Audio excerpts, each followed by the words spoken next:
Hi and welcome back to Cheeky Crypto. My name's Chris and it's fantastic to have you back with us for another video. And in today's video we're going to have a look at the grayscale report on Cardano. Really interesting. They go through like the supply schedule, they go through active wallets against sort of measuring it in line with Ethereum and various other things, but we're really going to focus on the pros and the cons, or the advantages and the risks as they articulate it in the report. I will link the full report in the description of the video for you to look at your leisure, but for me it's an interesting read, and a few talking points that I thought were really interesting, so it was worth doing a video on. So if you like this sort of content, mash that like button, subscribe, tap that bell, select all the notifications so you never miss a video, and let's get into it. Okay, so let's start with the advantages. I mean, I'm not going to get into all the active wallets and stuff like that. We're just going to literally focus on the advantages and the risks. So although Cardano has unique technology, most notably its consensus mechanism, much of what the project has launched to date encompasses a collection of features found on other networks. However, factors outside of the product are often what the difference is in the success, right? The keys to success. So in this case of Cardano, or in the case of Cardano, we think there's several competitive advantages, including, so let's get into these 5. So founder Charles Hoskinson has become an iconic founder to his loyal community by delivering a compelling vision for Cardano's future that has a growing base of user support. So for me, yes, I completely agree with that. He has his own YouTube channel. He's very clear and concise about the vision of Cardano, which I think is fantastic. Looking to do some really amazing things in the real world, and for me, you get regular updates from him. He's what I believe is a true leader when it comes to a project, right? And it's all good having fantastic tech, but if you haven't got a leader, you haven't got a great team, then it's going to be very difficult to get people to buy into it. So there's people that are saying he's an iconic leader, and likening him to like Steve Jobs, for example, from Apple. So for me, Charles is his own man, and I think he'll be remembered in the future for all of his amazing achievements as Cardano sort of changes the world as we know it. That's my view on it, but do let me know in the comments below.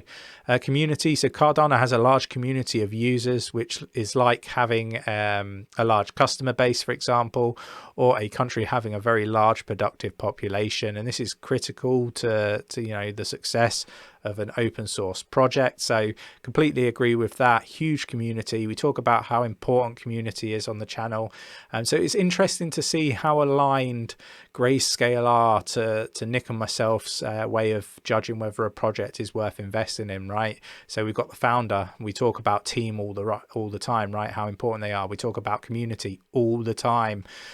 Without these two things, the tech as well, it's very difficult for a project to be successful. Decentralization. So Cardano's software protocol code base is fully open source, and the core network consensus function was decentralized among thousands of participants with the 𝗕𝗘𝗪𝗓 upgrade, and ADA tokens are owned by millions of holders across the globe. So really well decentralized. So that's a big green tick. Accessibility. Cardano is listed on most major crypto exchanges, making ADA widely accessible, highly liquid relative to other coins, and well suited vehicle for payments. So completely agree with all of the things that they've highlighted here as well. And then funding. Cardano currently has $1.6 billion in treasury to spend on development, which is a strong advantage for growing the ecosystem. Completely agree with that. And it's really interesting to see how aligned Grayscale are when it comes to our thought processes as well when we look at Cardano. So do let me know what you think about the pros. Have Grayscale missed any in your opinion? Let me know in the comments below. And let's look at, they've articulated this as potential risks. Now I'm going to say cons, not risks. Although these are potential risks, I do think that most are low to medium. And yeah, let's get into it anyway. So Cardano faces a number of potential risks according to Grayscale, specifically to the network from crypto industry competitors and from external factors, which include competing networks. Cardano faces strong competition from other layer 1 based blockchains, which smart contract functionality or that have smart contract functionality is what I think they're trying to say here. Ethereum. So, you know, Ethereum, I don't really see that as competition. High fees. Solana, yeah, I think Solana is doing a fantastic job. Question mark over how decentralized / how centralized it is based on the number of tokens that people own at the top end. Internet computer protocol. So yeah, for me, question marks over this one. Really don't think that should be in their report, but just my humble opinion. What am I? Who am I? What do I know? Avalanche, fantastic project, fantastic tech. So yeah, completely agree. And there are others, as we're all aware, right? But you know, for me, is it a risk? I don't know if it is. I think there's space for many.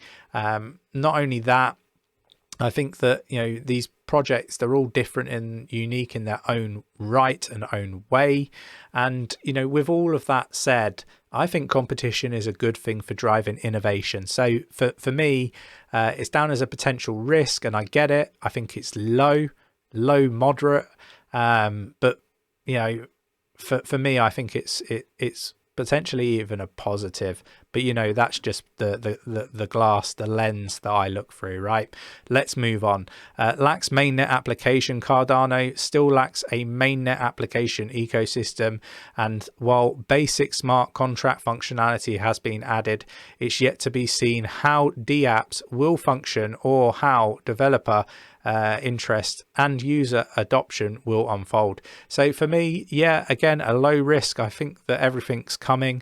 I think it's just a case of, you know, lining up those eggs, I guess, and you know, seeing where things sort of lie. But you know, for me, yeah, I think this is a low risk. You've got to understand where we are in the terms of, you know, the roadmap and all that sort of stuff. A couple of months, and I think, you know, we're going to see, or, you know, maybe by the next time they do a report, I think, you know, this probably won't be down as a risk. But that's just my opinion. Let me know in the comments below what you think. Network economics and valuation. So Cardano's network fee revenue is still relatively low compared to other POS blockchains like Ethereum 2.0. Unless the network can grow fees from new applications or increase usage, ADA's valuation may not be supported based on staking cash flow utility alone. So yeah, completely agree with this. Nick and myself, we talk about transaction volume and how important that's going to be. I think these two kind of tie into one another, to be fair. As soon as we get the dApps, I think we're on to seeing this sort of a thing of the past. So I think these two, yeah, low, moderate risks. But with that said, I expect these perhaps not to be in the next report. It's going to be interesting whether they only have, you know, 2 or 3 potential risks in the next report. Interesting. Let me know what your thoughts are. Legal and regulation uncertainty. Cardano could face scrutiny from various regulators, which to date have often only identified Bitcoin and Ethereum as assets excluded from being classified as securities. So yeah, I think this is a medium to high risk. But, you know, with that said, I think this is a medium to high risk for most projects out there. It'd be interesting to see how Ripple fare in their case against the SEC, or the SEC's case against Ripple, however you want to look at that. You know, for me, I will go back to one of the ones on here, the advantages, which is the funding. You know, when it comes to regulatory and being classed as securities, for me, it's normally just a slap on the wrist and a fine. You know, depending on when they settle and how they settle and all that sort of stuff. But you know, for me, it's an interesting one, but it's probably the biggest risk on here. But I think it's a risk for all but Bitcoin and Ethereum, and I think it's one that might not be on here forever, right? Hopefully we'll get that clarity. And then we've got network security. Cardano may face bugs, other technical problems, and you know, in its design and all that sort of stuff. I don't think this is really a big deal. You know, I think that this is just, again, a standard you know, risk that you get with all of these products or projects. So, you know, for me, I think this report it is a good report overall for Cardano. Obviously, they've got a fun grayscale for Cardano. If it was that bad, they wouldn't have it. And for me, you know, I agree with you know, a lot of what's said here. It'd be interesting to see what Charles Hoskinson thinks around the regulation front. Is this a potential risk like Grayscale are sort of saying? I don't think it is. I'm pretty sure that, you know, it's nothing to worry about. But, you know, I'm not a financial advisor, and this is not financial advice. So, you know, treat this video as educational purposes only. But really interested to get your views and opinions. I will drop the report in the description of the video, so do give it a read, and you know, let me know what your thoughts are. You know, do you think there's any risks that have been missed? Do you think there's, you know, any pros that have been missed? You know, do you agree with what's in the report? Interested to know. So with that said, thanks for watching, take care, and I'll catch you in the next one.